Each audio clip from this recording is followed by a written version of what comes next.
Awesome. Well, let's kick off. Brian, it's good to be back. Excited for this topic today, one that I know you and I feel very passionate about. But before we get started, love for you to introduce yourself to the audience and share a little bit about your journey. Yeah, thanks so much for having me again, Rory. Super excited to be here. For anyone I haven't met out in the audience, my name is Brian LaManna. I'm an enterprise account executive over at Gong. I've been at Gong for almost 5 years now. I started at SMB level. I worked my way up to mid market, and then this last year was my first ever year in enterprise. And excited to run it back in year two as an enterprise seller once again. Nice. Well, congrats on the journey. Hope you're enjoying the complexities that come with enterprise, but also the big paychecks too. So today we're going to nerd out on all things competition. When it's a crowded market and when you're in an enterprise sales motion, how do you compete? So I'd love to kick it off hearing on your side. How often do you find that deals are competitive? Yeah, we're fortunate or not fortunate, however you want to frame it, in the sales tech space. There's no shortage of competitors that are out there that do some version of call recording or coaching or enablement or forecasting, prospecting, you name it. So we literally come across a new competitor name in our space, especially in SMB. They come across a new name like every single day. A lot of scrappy startups out there that are just getting started and have built their own take on our space and our category. So very, very common, I'd say, if it's inbound, meaning the prospect requested a demo or is looking to set up time for pricing. Uh, I don't want to say 100%, maybe 90% chance it's competitive. They're going to look at a couple of other alternatives as well. Because what that tells us is that they've already decided that they likely want to make an investment. So that why change piece, check mark. It's more about like why Gong and why now.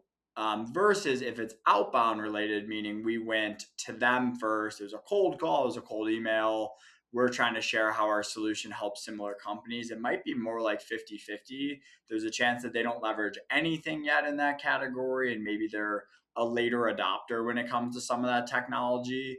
Or there's a chance they're already using a competitor today, and it's more like a rip and replace style deal. Nice.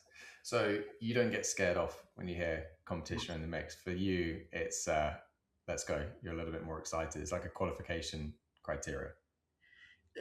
You know, when I first started, I was definitely more scared. And I think some of that was just like uncertainty. Like I was newer to that category. There were some names I'd come across of like I didn't, know exactly what they did. I think sometimes as a seller, you're scared to ask the next question then because you're like, maybe I should know if I'm, supposed to be a trusted advisor to them and I'm in this category. But I think over time, I've learned it's a really compelling signal. And one of the things that gave me that confidence was just looking at our own data from, hey, maybe the average, and I'll make up numbers here, but the average win rate of a deal is 20%. But what we noticed was when competitors were involved, they're much more likely to choose someone rather than nothing. And while we still might lose half of those deals, our win rate might be 50% because they're very likely to go with a solution, whether that be us or a cheaper competitor or another option as well. So once I took a look at the data and I was like, hey, this is actually a great signal. It doesn't mean I'm going to win the deal, but it's much more likely that I'm not going to lose versus status quo. I think that was one of my big takeaways was status quo is actually probably our biggest competitor in every single deal. So it's a good thing if they're leveraging something, and it means they're already taking that category seriously, and they're already making an investment, and they already have either a line item planned or a line item that's already being leveraged from a finance perspective to something your solution can help with. Nice. Great use of data there. And what about in those competitive deals? How do you think they're won? Product, process, the two combined? Yeah, our product team wouldn't like if I said it was strictly me. It definitely starts with having a great platform and definitely a great product. But I think especially now as you look ahead into last year 2025, this year 2026, uh, there's so many companies out there that are innovating so quickly. They're able to code the new set of features, the new capabilities. There's a lot of overlap in terms of like our capabilities and our next biggest competitors. I'll be the first one to admit there might be 80% overlap.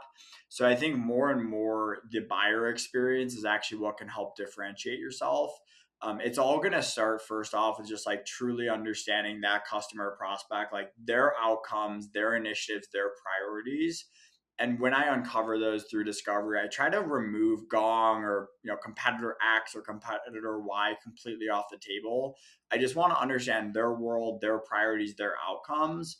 Then I want to map back solution selling, how our capabilities are uniquely able to solve for them. And hopefully I can showcase how some of those like 20% unique capabilities tie to their initiatives and their priorities. But that overall process of doing that over a 3 6 month cycle, like that's the buyer experience you give every single day, and your ability to listen to them, to make them feel heard. And a lot of the differentiation and like your ability to win is going to be not just on like your product alone, but that buyer experience and how they believe your implementation, their onboarding, what training will look like in the future. It's ultimately a reflection on how your sales cycle went. Interesting. So, um, the process you're running and how you involve the team, you going the extra mile, you feel is helping you win in particular. Is it just enterprise deals, or do you feel that this has always been the case kind of throughout your sales career? I feel like it's been the case through all three segments, but I 100% do, and I don't know if it's always fair that like the sales process experience you're going to get is going to be the exact experience you get as a customer. But I think prospects tend to start to draw a conclusion about like how your company operates, how the support is, your responsiveness, how you help them sell the deal internally, things like that. They tend to construe that that's what their post sales experience will look like, and think about it like what they're buying is not just like who has the best experience. They're buying the outcomes and the initiatives on the other end of it. So it's indicative in their world of like what that'll look like versus if you're up against another competitor that's taking 3 days to respond. They're not sending over pricing, right when they ask for it. Everything's scattered. It's very difficult to find resources to build their own business case internally. Like they're going to be more likely to go with you of the seller that they had a better experience with, and in the hope that you know you'll have the best experience post sale as well. Nice. And what about, do you do any, with that whole kind of process that you run, do you do much exec alignment in deals to again differentiate? Yeah, it's a massive part of our sales process in particular, especially more upmarket. But it's not just me selling the deal. For any American football fans, like the analogy I like to think of is like in enterprise, I'm the quarterback that's more of like the game manager. I don't need to like go and win the deal by myself or lose the deal by myself. I'm trying to get the football in my playmakers' hands and set them up for success to run with it. So in every deal, I might have a sales engineer internally. I might have my sales leader on different calls. I might try to have our CRO connect with their CRO. But in each of those steps, I'm trying to make it radically easy for the people internally to stay on the same page with like, where's the evaluation at? What are their priorities? What are their outcomes? Shameless plug to Trumpet, but like we use the Trumpet deal rooms internally where if I have my CRO that's going to join a call with their CRO, the first thing he wants to see is where are we at in the evaluation? What's the risk? Who have we spoken to? What are the priorities? What are the outcomes? And where does that information live? It lives in the deal room. It lives in Gong as well. So being able to have that accessible at their fingertips so that internal stakeholder can get prepared and know exactly what the buyer has seen thus far in a matter of minutes is huge because your executive's not going to want to schedule a 45-minute internal prep call just to, do a 30-minute call externally. So being able to give them those resources async is really, really big. Nice. Appreciate the plug of Trumpet, and not to plug us further, but just like this concept of, making your champion's life easier. Do you feel that you've won deals based on that, maybe where you shouldn't have, like if they had certain feature requirements or similar? Do you feel like they went forward either this role or previous based on how you ran the evaluation? Well, 100%. And the reason I know that is because I've been told that by customers and fortunate enough to have been shared with that post sale as well. But I think one of the pros or one of the advantages we have at Gong is if you sell the deal, you stay with that customer.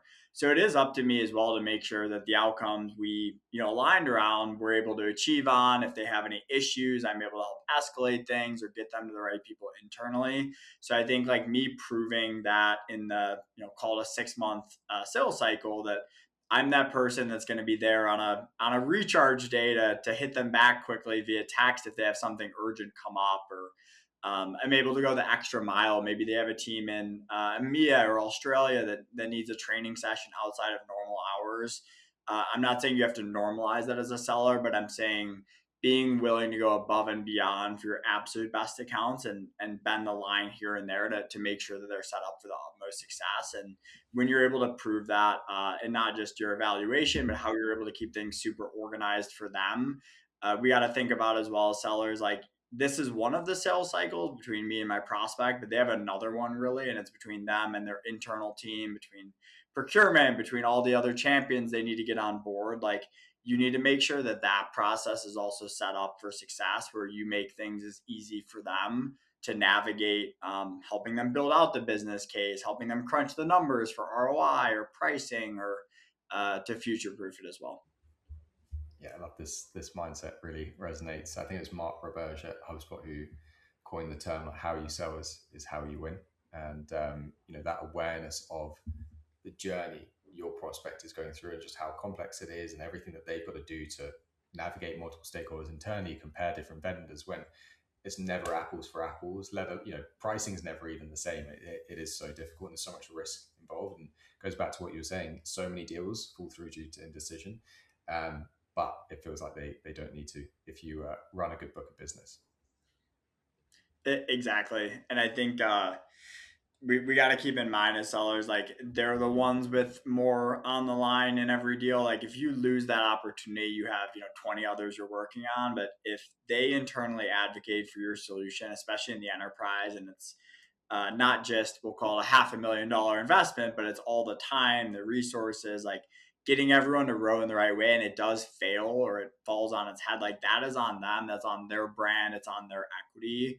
So anything you can do to de-risk that and to show you can de-risk that through the process, again, not just through your own product and your platform that it works, but that you have a really solid plan in place, that your account team is going to be there to support them, thinking outside the box versus like strictly, hey, our product is better than XYZ competitor product. And with that final piece there, it is easy to knee jerk, hear competitor, and go straight into this is why we're better, this is why customers love us. How do you approach positioning your competition? So the first thing I do, Rory, if I was on a sales call with you and you're like, hey, transparently, we're also taking a look at Acme and we're taking a look at recording bot, we'll call it. I think a lot of sellers naturally get a little defensive at that point. They hear their two competitors name drop. They try to, they flash back to enablement, or hey, this is how we differentiate.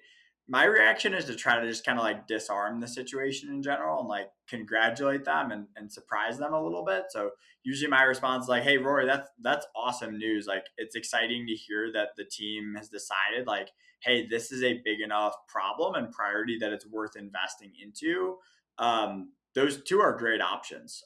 Let me know if, like, through the evaluation, if any other perspective would be helpful. Can help set you up with customers that have been in your shoes, taking a look at all three, or um, just share kind of my perspective in the market too from being a seller here for 5 years.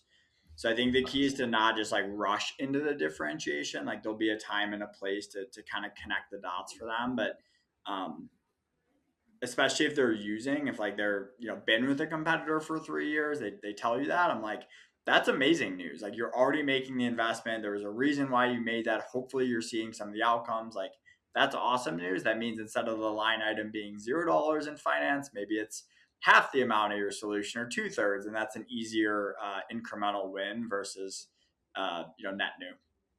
Definitely. Something that's worked for us, I'm not sure if you've done sim, I'm guessing you have, is we will approach in a similar way, but then kind of share where our competitors excel, where there is then overlap, and then where we differentiate. Um, and just in like a really kind of objective view, try and put them on a pedestal. Like all of us in any space, we've all got competitors. Like it's great because they're educating the market, and we're all going to be doing different things better than one another at different times. But yeah, do you find that you're ever that open and transparent about either where your product's lacking or where they excel?